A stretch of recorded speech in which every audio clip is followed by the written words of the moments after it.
90% less family wealth, high poverty high schools, 72% blacks to 31% white.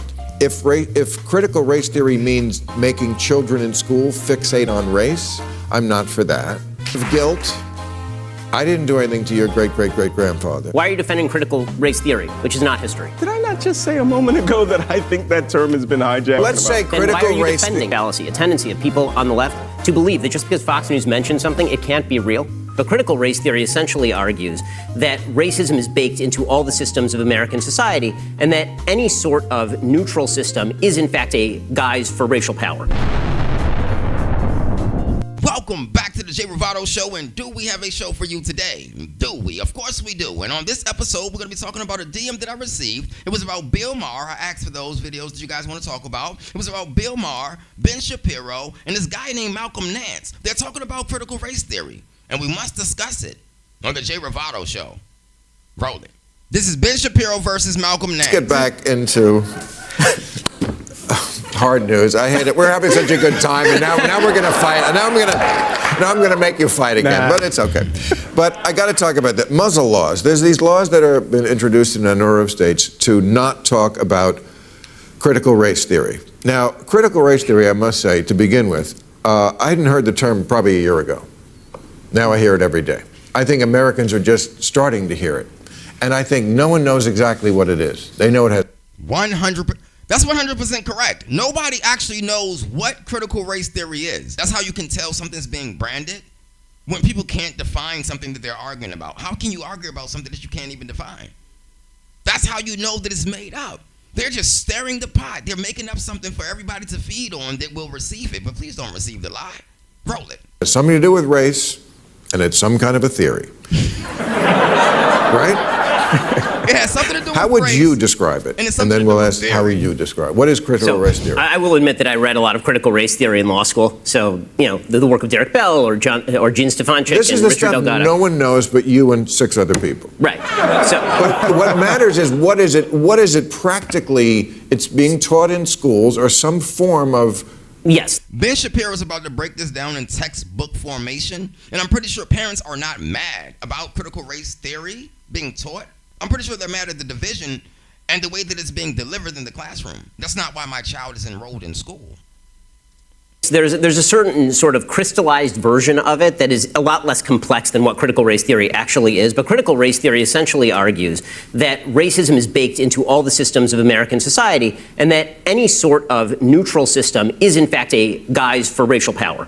And so the argument is made by Derek Bell, for example, that Brown versus Board of Education, this is an argument he made in 1991, that Brown versus Board of Education was actually a way for the white community to leverage its own power. It wasn't an attempt to end segregation in public schools.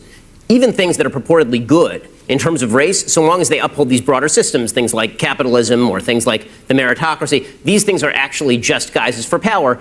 And so what that boils down to in sort of practical terms is all disparity equals discrimination. If you can see any stat where black people are underperforming white people, this means the system was set up for the benefit of.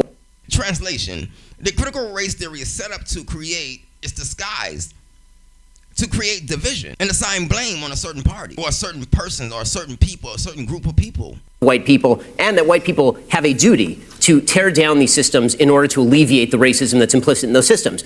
Does that sound fair to you? Like if you were in their shoes and vice versa, whatever the scenario is and the case may be, you have to put yourself in other people's shoes. That's what it boils down to. Would you want to be blamed for someone else's actions?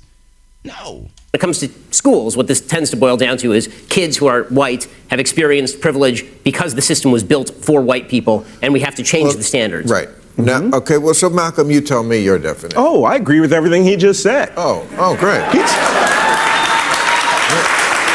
And I appreciate you being honest in defining of what it's like to be black American, right? That is, I mean, we're talking about a system. That's not fair. No, I'm just saying I agree with all of those suppositions because they are grounded. Watch how he's about to turn this around and spin it like all Democrats do. In truth. Look, and the funny thing is, it's not just African Americans, right? It's also the the Scalp Act of 1749, where for $300 modern dollars, you had to cut off the head or the hair of an Indian to prove that you've got them out of the way so they could settle. That's a little bit of American history that people should know about. The Chinese Exclusion Acts of the 1840s. These are things. No, sir. Okay, he's talking out of pain, anguish, and anger. He's not talking about history. He's talking about how they're going to frame history. He's talking about framing history, putting it in some type of delivery box and shaping it for you and delivering it to you in the fashion that they want it to be delivered. This is not history class. This is just a framed history lesson that's taught to the kids today. We don't talk about. First of all, it's not true that people don't talk about these things. We all did learn about. You don't want them talked about? No, that's not true either. You want to cancel them? No, Malcolm, I'm sorry, you're lying. That's lying. That's not right. When his point's not valid and he has nothing else to talk about, if everything boils down, he has to lie. This is how he gets his point across. He continues to push the invalid narrative. Yeah, it is lying. I've personally talked about many of the things that you just mentioned. I define critical race theory by citing the actual authors of critical race theory, and you seem to be a pretty good beneficiary of the meritocracy because you have merit, Malcolm. So if you're going to criticize the meritocracy as an outgrowth of white supremacy, then you're going to have to tear down the system that you've succeeded in because you have merit, or do not have merit. You know, when my great-great-grandfather ran away from slavery to join the 111th U.S. Colored Troops and fight against the South, keeping human beings as slaves. He didn't think, you know what, in 150 years, my great-great-grandson's going to have to sit on stage and argue with a guy who thinks all that's bullshit. All right? I think, once again, you're going through your emotions right now, Malcolm. This is not an argument. You're releasing pain. I'm just saying, Malcolm, there is no controversy. The controversy that's made up is people saying that this is being discussed, this is being taught in schools, and that kids should be kept away from it. That's not true. It's not even a real controversy. Malcolm, the fifth largest school district in America, Clark County, just decided that they were going to lower standards with regard to testing because they wanted to alleviate disparities in outcomes. That is an outgrowth of critical race theory. Can you draw a straight line to it? Yes. 100%, because when you say that the meritocracy is an outgrowth of white supremacy, and then you suggest that I'm some... Yeah, now Malcolm is just swinging. You see the smile on his face. He's acting like a kid. He's reactive right now. He's being reactive. When he cursed, when he called it BS, it was not him talking anymore. He was all out of the debate. The debate was over. He's now swinging for the fences, grabbing for straws. He has nothing left. Somehow denying that slavery took place or that your great-great-great-grandfather was a hero, because I'm saying that I want people tested when they are in school to see if they are good at school.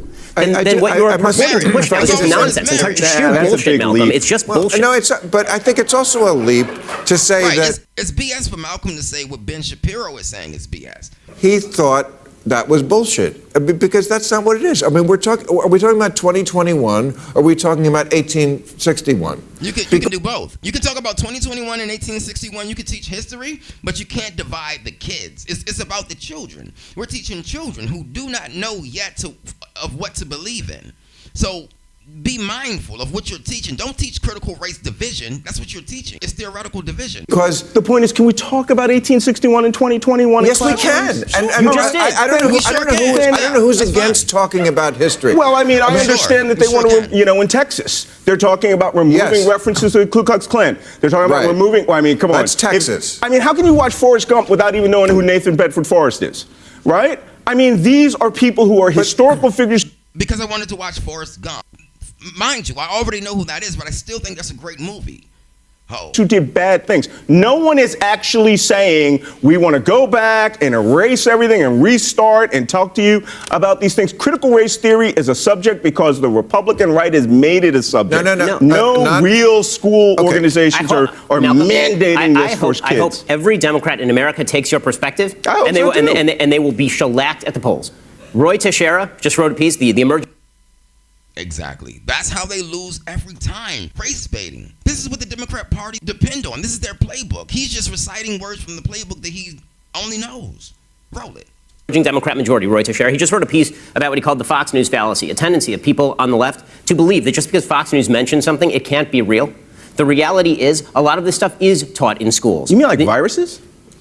Well, okay. Well, can I? Now I'm just. I don't know. Now I'm just confused. Can I just? What you're talking? Is he trying to make a play on COVID? What is he talking about? As far as what people are experiencing in their lives, in their schools. Yeah. Okay, you're right. There are states, like from the old Confederacy, I think, who do want to airbrush history. That's not, I think, the majority in this country. If you ask me critical race theory, if you say, does that mean teach history unvarnished? I would say yes, then I'm totally for critical race theory. If you say, does it mean acknowledging that racism persists today? I would say yes, teach that. Should we have remedial means? That's like affirmative action.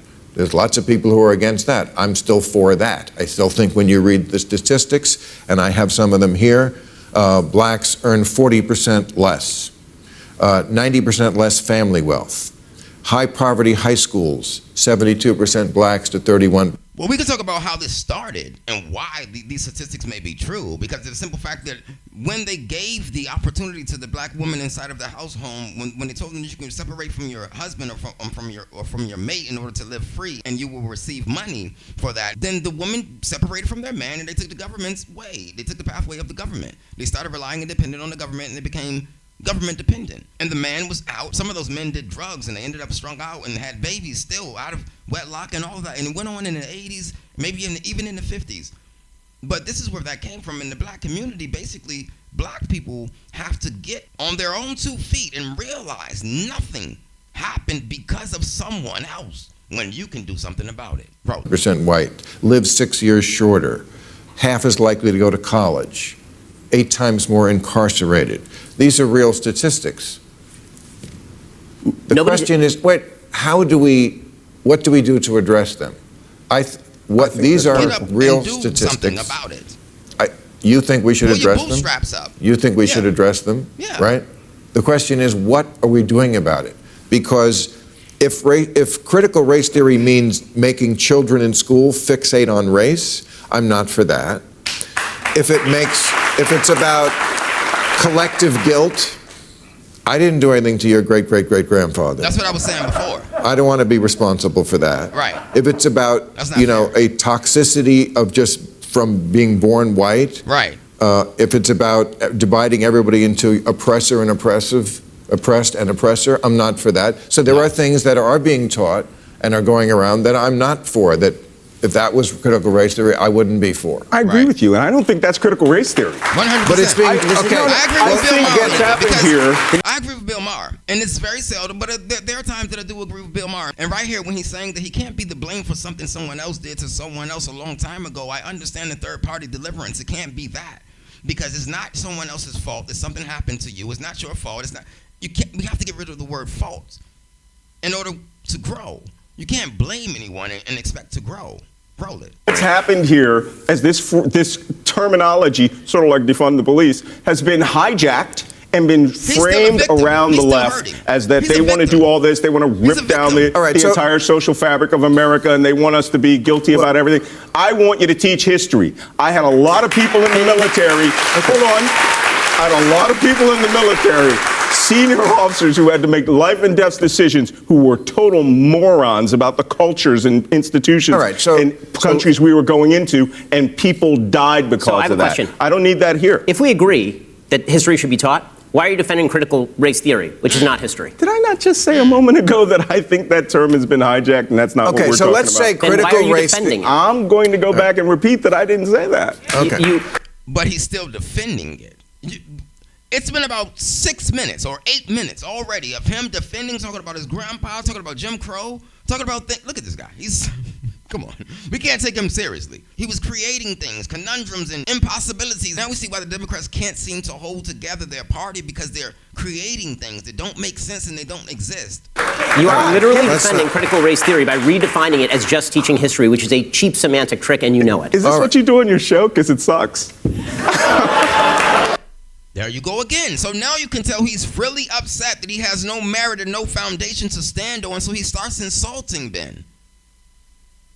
I'm pretty sure Ben can take it. Malcolm, Malcolm, I appreciate that, but I will comfort myself tonight by sleeping on my bed made of money. I'm sure we have an adult. I'm sure we have another adult subject to talk about. Well, how about that Andrew Cuomo? I tell you, he's.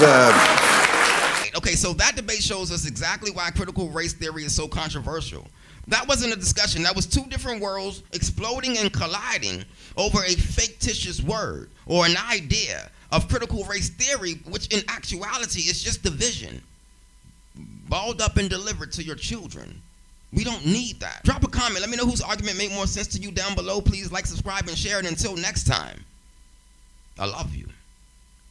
Bye. Debate class dismissed.